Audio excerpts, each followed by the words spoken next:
সন্তানকে যে কোনো দুর্ঘটনা ও বিপদ থেকে বাঁচতে পিতামাতারা তিনটি আমল করবেন।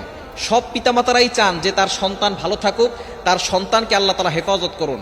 কিছু আমল রয়েছে যে আমলের মাধ্যমে আল্লাহ পাক রব্বুল আলামিন আপনাকে বিপদ থেকে হেফাজত করতে পারেন। মনে রাখবেন, দোয়া হচ্ছে এমন জিনিস যে দোয়ার মাধ্যমে আল্লাহ তাআলা আপনাকে বিপদ থেকে বাঁচাতে পারেন। ফর এক্সাম্পল, আপনার তাকদীরে লেখা ছিল বড় একটা বিপদ হবে, কিন্তু আপনি দোয়া পড়েছেন অথবা আপনি আল্লাহর কাছে কোনো ইবাদত করেছেন, এই ইবাদতের মাধ্যমে আল্লাহ পাক রব্বুল আলামিন আপনাকে এই বড় বিপদ থেকে হেফাজত করতে পারেন। এজন্য সন্তান বাহিরে গেলে দুর্ঘটনা অ্যাক্সিডেন্ট থেকে বাঁচানোর জন্য তাকে তিনটি আমল করে যদি বের করতে পারেন, দেখবেন আপনার সন্তানকে আল্লাহ পাক রব্বুল আলামিন নিজে হেফাজত করবেন। নবীজি সাল্লাল্লাহু আলাইহি সাল্লাম এই আমলগুলো করতেন।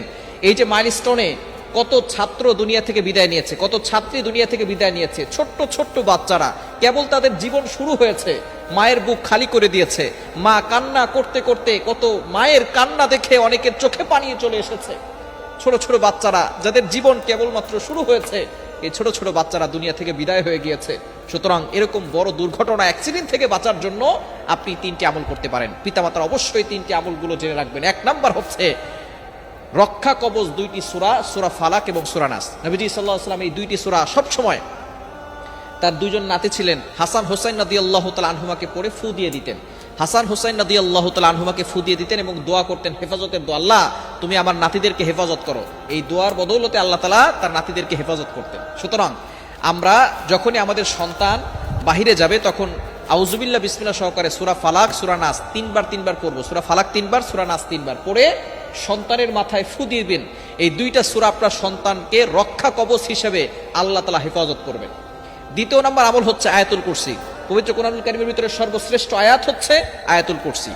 নবীজি সাল্লাল্লাহু আলাইহি ওয়াসাল্লাম জানিয়ে দিয়েছেন, মান ক্বারা আয়াতুল কুরসি ফি দুবুরি কুল্লি সালাতিন মাকতুবা লাম ইয়ামনাহু মিন দুখুলিল জান্নাহ ইল্লাল মাউত। যে ব্যক্তি 5 ওয়াক্ত নামাজের পরে এই আয়াতুল কুরসি একবার পড়বে, আল্লাহ তাআলা মৃত্যু শুধু বাকি থাকবে, মৃত্যু হয় না তাই জান্নাতে যায় না, মৃত্যু হলেই সাথে সাথে জান্নাতে চলে যাবে।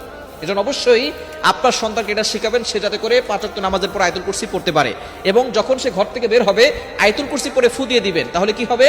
আল্লাহ তাআলা একজন ফেরেশতা নিযুক্ত করবে, এই ফেরেশতা তাকে প্রোটোকল দিবে, এই ফেরেশতা তাকে প্রোটেকশন করবে সকল বিপদ আপদ থেকে, দুর্ঘটনা থেকে, অ্যাক্সিডেন্ট থেকে। আল্লাহ পাক রব্বুল আলামিন আপনার সন্তানকে ওই ফেরেশতার মাধ্যমে হেফাজত করবে। এজন্য দুর্ঘটনা অ্যাক্সিডেন্ট থেকে বাঁচানোর জন্য, বিপদ আপদ থেকে বাঁচার জন্য সন্তানকে সূরা বাকারার 255 নম্বর আয়াত, 3 নম্বর পারার 1 নম্বর পৃষ্ঠার 8, 9, 10, 11, 12 এই লাইনগুলোতে সূরা বাকারা 255 নম্বর আয়াতটি হচ্ছে আয়াতুল কুরসি। এটা পড়ে ফু দিয়ে দিবেন। 3 নম্বর আমল হচ্ছে বিসমিল্লাহিল্লাযী লা ইয়াদুররু মা ইসমিহি শাইউন ফিল আরদি ওয়ালা ফিস সামাই ওয়া হুয়াস সামিউল আলিম। এটা 3 বার পড়ে বাচ্চাকে ফু দিবেন।